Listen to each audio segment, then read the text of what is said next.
बिस्मिल्लाहिर्रहमानिर्रहीम। अस्सलाम वालेकुम। इस वीडियो में हम अंडरस्टैंड करेंगे कि माइक्रोसॉफ्ट एक्सेल में हम ऐसा किस तरह से कर सकते हैं कि अगर हमें लेट्स से सिर्फ टैक्सेबल इनकम मालूम है किसी सैलरीड पर्सन की, लेट्स से इट इज़ 600,000, और हम सिर्फ वो एंटर करें और हमें हमारे पास टैक्स कैलकुलेशन आती जाए। Let's say I make it higher, क्योंकि ये हमारे टैक्सेबल स्लैब से नीचे है। आई मेक इट 800,000, तो इसके ऊपर टैक्स कैलकुलेशन ऑटोमेटिकली हो रही है। इसी तरह if I make it 18 lakh, तो अगेन इस पे टैक्स कैलकुलेशन होती हुई आई मेक इट 28 लाख। तो ये फार्मूला किस तरह से एक्सेल में बनाया जाता है, सो हम ये चीज़ बेसिकली लर्न करने की कोशिश करेंगे। ओके, माइक्रोसॉफ्ट एक्सेल में इफ़ फार्मूला यूज़ करने का तरीका ये है कि इस फार्मूले के तीन पार्ट्स होते हैं। पहले आप एक कंडीशन बताते हैं आप फार्मूले को, और जो कंडीशन है अगर वो ट्रू हो तो फिर आपने बताना होता है कि क्या कैलकुलेशन करो, और अगर वो कंडीशन फॉल्स हो तो फिर आप बताते हैं कि क्या कैलकुलेशन करो। सो इसको एक एग्जांपल से हम समझते हैं, सिंपल एग्जांपल से। फॉर एग्जांपल, अगर कोई वैल्यू किसी सेल के अंदर कोई वैल्यू जो है वो 100 से ज़्यादा है, तो मैं चाहता हूँ कि वो 20 से मल्टीप्लाई हो। लेकिन अगर ऐसा नहीं है, यानी वो 100 या 100 से कम है, तो फिर वो 30 से मल्टीप्लाई हो। तो इसके लिए हम क्या करेंगे, इसके लिए हम पहले हम कंडीशन, यानी कि if a value is more than 100, ये हम लिखेंगे। और इसका तरीका ये होता है कि हर फार्मूला एक्सेल में इक्वल से स्टार्ट होता है। उसके बाद आप इफ़ लिखेंगे और एक ब्रैकेट स्टार्ट करेंगे। उसके बाद A1, let's say A1 cell में वो वैल्यू है जो आप जिसके ऊपर ये फार्मूला लगाना चाहते हैं। तो A1 अगर ज़्यादा है 100 से, तो फिर कॉमा डाल देंगे इसके बाद। और उसके बाद बताएंगे कि करना क्या है। A1 को मल्टीप्लाई करना है 20 से। ये वो हो गया कि अगर वो मेरा जो कंडीशन था वो ट्रू हो, यानी मेरी वैल्यू 100 से ज़्यादा हो, तो 20 से मल्टीप्लाई होगा। लेकिन अगर ऐसा ना हो तो फिर मुझे थर्ड सेगमेंट लिखना है, यानी कि A1 को मल्टीप्लाई कर दो 30 से। और इन तीनों को अगर मैं कंबाइन कर लूँगा तो I get my if statement. So अब मैं इसको माइक्रोसॉफ्ट एक्सेल में वैल्यूज़ डाल के देखता हूँ कि ये इससे क्या आई मीन आंसर बनता है। सो एक्सेल में हम ये वैल्यूज़ फार्मूला बार में आपको नज़र आ रहा होगा, यही मैंने फार्मूला फीड इन किया। ये मैंने फार्मूला लिखा है सेल B1 में, और A1 में मैं अब वैल्यूज़ डालता हूँ। लेट्स से अगर मैं आई राइट इट 50 हियर, तो ये 100 से कम वैल्यू है, तो इसको ये 30 से मल्टीप्लाई कर रहा है। और इसी तरह अगर मैं यहाँ पे वैल्यू डाल देता हूँ 100, तो अगेन ये 100 से ज़्यादा वैल्यू नहीं है, इसलिए 30 से ही मल्टीप्लाई कर रहा है। एंड इफ़ आई राइट 101, तो फिर ये इसको 20 से मल्टीप्लाई कर रहा है। सो दिस फार्मूला, जो कि फार्मूला बार में आपको लिखा हुआ दिखाई दे रहा है, ये अब A1 में जो भी आप वैल्यू दोगे उसका आंसर यहाँ पे बना देगा आपको। सो that's how a simple if statement works. अब हम ज़रा इसको मज़ीद इसको स्टेप अप करते हैं, इस अंडरस्टैंडिंग को। आप इफ स्टेटमेंट में मज़ीद कंडीशंस भी ऐड कर सकते हैं, यानी जो इसका थर्ड स्टेप था, उस थर्ड स्टेप की जगह पे आप एक और कंडीशन डाल के, और फिर आप ये भी कह सकते हो कि अच्छा, अगर ये कंडीशन सेकंड कंडीशन में ट्रू हो तो क्या करो, और अगर वो ट्रू ना हो तो फिर क्या करो। इसी तरह फिफ्थ स्टेप के ऊपर आप एक और कंडीशन डाल के इसको बढ़ाते चले जाओ, अनलिमिटेड जितना भी आप चाहते हो। फॉर एग्जांपल, अगर मैं ये कहता हूँ कि if a value is more than 100, तो इसको 20 से मल्टीप्लाई करो। लेकिन अगर वो 50 से ज़्यादा हो तो 30 से मल्टीप्लाई करो। लेकिन अगर ऐसा ना हो तो फिर 40 से मल्टीप्लाई करो।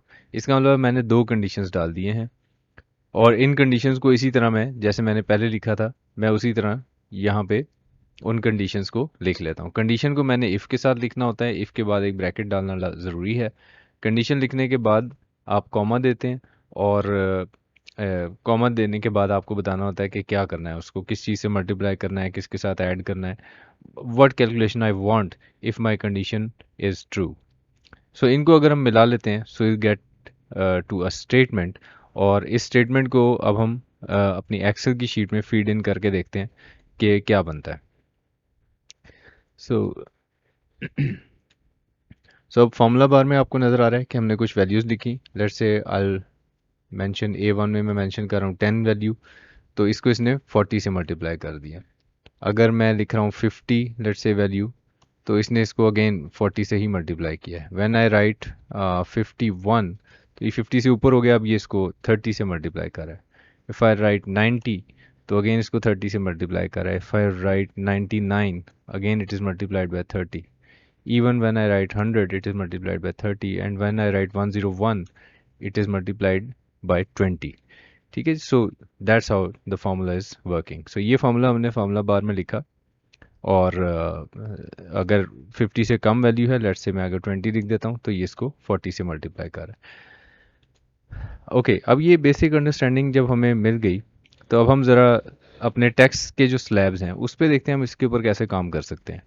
सो ये हमारे पास सैलरीड पर्सन के टैक्स स्लैब्स हैं.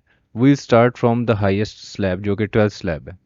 सो वहाँ पे हम लिखेंगे कि इफ़ माई लेट्स से मैं A4 में वो टैक्सेबल इनकम लिखूंगा, और इट इज़ 75 मिलियन से अगर वो ज़्यादा हो तो मुझे क्या करना है. सो ये मैंने दो कंपोनेंट्स बना दिए. एक में मैंने वो कंडीशन लिखी है, this is the condition, and if it is true तो मुझे ये करना है. ठीक है, सो जो कैलकुलेशन वहाँ लिखी हुई थी कि 1,420,000 plus 35% of amount exceeding 75 million. So ये कैलकुलेशन मैंने, इफ़ इट इज़ ट्रू तो मुझे ये करना है. इसके बाद मैं सेकंड कंडीशन ऐड कर दूंगा, और इसी तरह मैं कंडीशंस ऐड करता चला जाऊंगा. जितने स्टेजेस हैं उसके लिए, हर स्टेज के लिए मैं एक कंडीशन ऐड करता जाऊंगा, और आखिर में फिर हम ये कहेंगे कि अगर ये कोई भी कंडीशन फुलफिल नहीं कर रहा तो फिर इसका मतलब है टैक्स उसके ऊपर ज़ीरो कर दें आप. इन सारी स्टेटमेंट्स को हम कंबाइन कर लें अगर, तो will get to a magic number. So ये अब वो फार्मूला बन गया इन सारी स्टेटमेंट्स को कंबाइन करके, जिसको अगर हम अपने फार्मूला बार में फीड इन कर दें तो हमारे पास सैलरीड पर्सन की सारी कैलकुलेशन बनानी बहुत ही आसान हो जाती है. So let's copy paste this I mean magic number two और फार्मूला बार, एंड ये हमने फार्मूला बार के अंदर सारे का सारा पेस्ट कर दिया है. Now I will mention taxable income. Let's say if it is 100,000, तो टैक्स का calculation is this. If I से इट इज 1 मिलियन, तो टैक्स का calculation is this. If I से इट इज 10 मिलियन,